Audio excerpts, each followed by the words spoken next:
Hello students, and welcome to week 3 of your University Experience course. We are halfway to the end, so let's get down to it. So this is week 3. I'm looking at week 3 now. This is our agenda.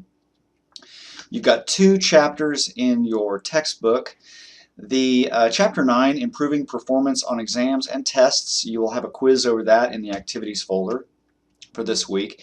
And it's a really great chapter, and I know a lot of non-traditional students have appreciated it in the past, as well as traditional incoming freshmen.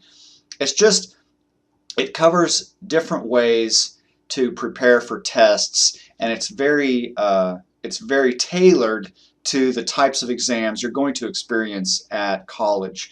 So please give it a thoughtful read and keep an open mind to trying new things as you prepare for exams. I think what's very common with a lot of students is frustration and angst over not performing well on exams. And I want to say to you to keep an open mind then. If you have angst or frustration or anxiety about doing well on tests, and maybe you've had some tests that you didn't do so well on, try something new. That's my point. Don't be afraid to try something new. Even if you feel very confident about tests, don't be afraid to try something new. It's a very good chapter with a bunch of different ways to prepare for exams. So give it a thoughtful read and try something new. Next is the Thinking Critically chapter.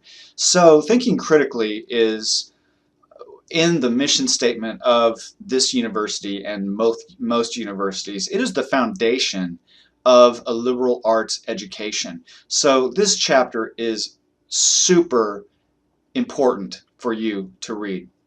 And we've got 2 discussion boards this week, and both of them will kind of float around thinking critically. One of them kind of directly, and the other well, both of them will. One kind of personally and one kind of academically. So I hope they really help facilitate our comprehension of this chapter. It's the most critical chapter as far as the university is concerned. It's the most, how do I want to say this?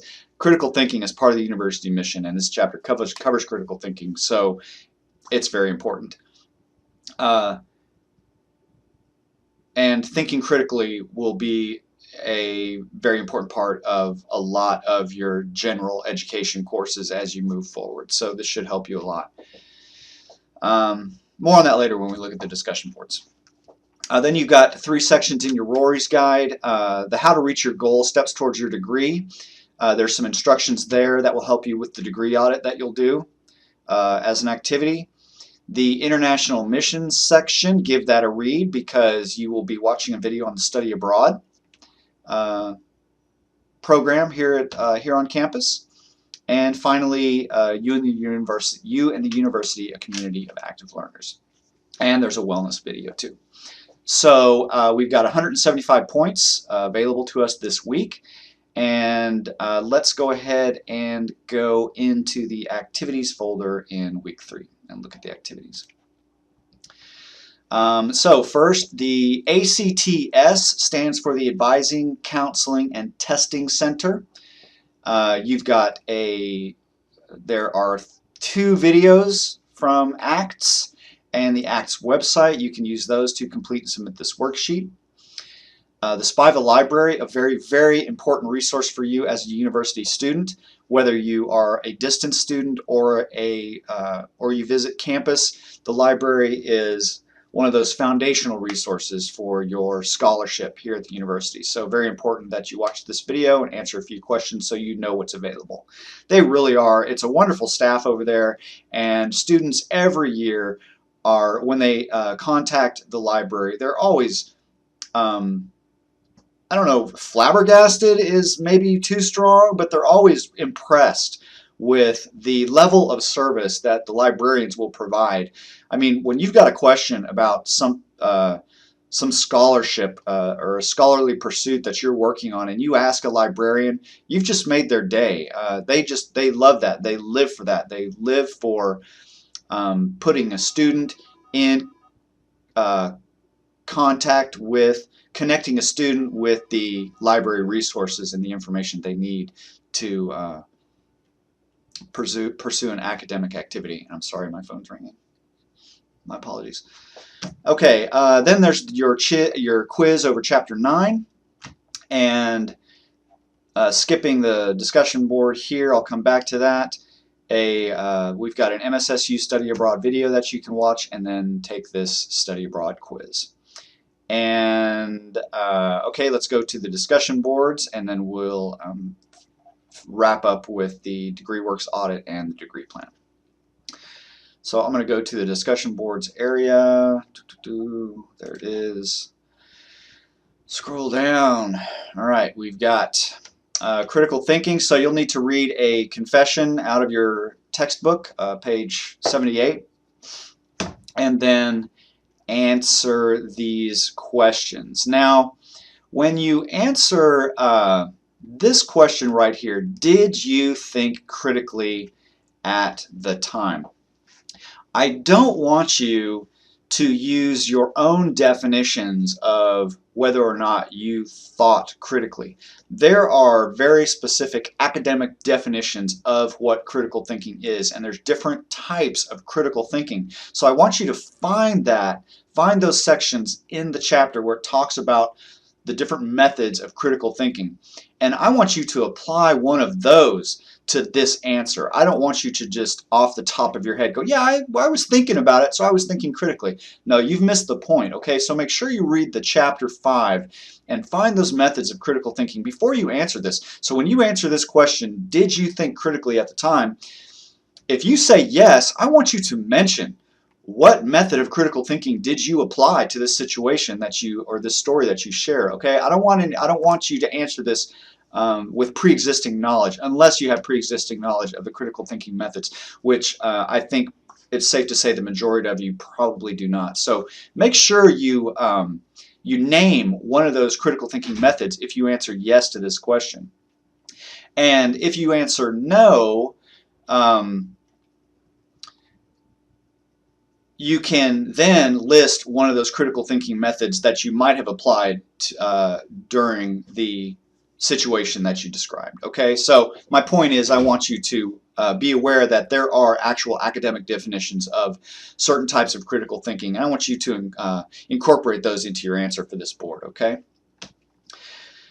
And remember, it's a 250-word post for full credit, so take note of that. And then here, I think this is a really, really interesting article and discussion activity for you. This really gets to the heart of the liberal arts experience for students. We come from very different backgrounds, and a lot of times it can be, when you encounter someone with even radically different views from yourself, it can be very unsettling, okay? And this article was written by a person who made a very important discovery when he was reading different works, or when he was reading works of two different historians. Okay, so I think this is a really great activity, and I'm looking forward to your responses on this discussion board. So the instructions are very straightforward, and the article is linked right there. So really great activity. I'm looking forward to your thoughts on this. So enjoy this one. And now let's get back to the week 3 area, and let's look at the all right, DegreeWorks audit. Now, instructions on conducting an audit can be found in the Rory's Guide, and I've also linked here. One of you emailed me over the weekend, and I apologize that I did not really have instructions clear for you, so I've added them. Okay, if you need to know what the heck is an audit and how can I do it, your Rory's Guide has instructions, and you can visit the registrar's website. Let me go ahead and pull that up real quick so I can show you. This is the registrar's website, and there is an area right here called Degree Audit. DegreeWorks. How to for students. This is a document. When you click it, it will download. And then frequently asked questions, DegreeWorks. This CAPP or CAP you see here is the old program, and I think most of you Most of your programs should be in this new software, which is DegreeWorks. So start here. We'll start with your Rory's Guide and also download this how-to for students, and it'll show you how to run a DegreeWorks audit. Now, if you run into any problems, if your program isn't coming up in DegreeWorks, there is a phone number right here. Call them and they will help you, okay? You can call me, I don't mind, or email me, I don't mind, but I'm going to refer you to the registrar for help because they manage this software and they have access to it and can answer your questions specifically, okay? So that's the DegreeWorks audit. And next is a degree plan, and this is where you will fill out all the courses and credit hours for your degree.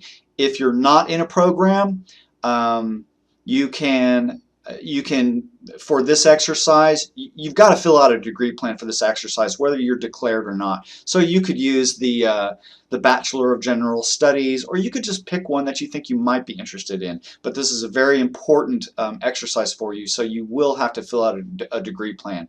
My high schoolers, my dual credits, pick a program or one that you think you might be interested in to complete this degree plan. Okay? Oh, last thing. There's a signature line on the degree plan. We're not going to worry about that. I've tried to think of ways to come up with collecting signatures from your advisors. We're not going to worry about it. This is a distance class, so you don't have to worry about the signature for the degree plan. And there is a, in the resources folder for this week, in the review materials, there is a link to the catalog, and that's where you can find all of the degree plans. All right, so I got to wrap this up or it won't let me put it on YouTube. Thanks for watching. Have a great week. I'll be back soon with a wrap up from week 2. Bye-bye.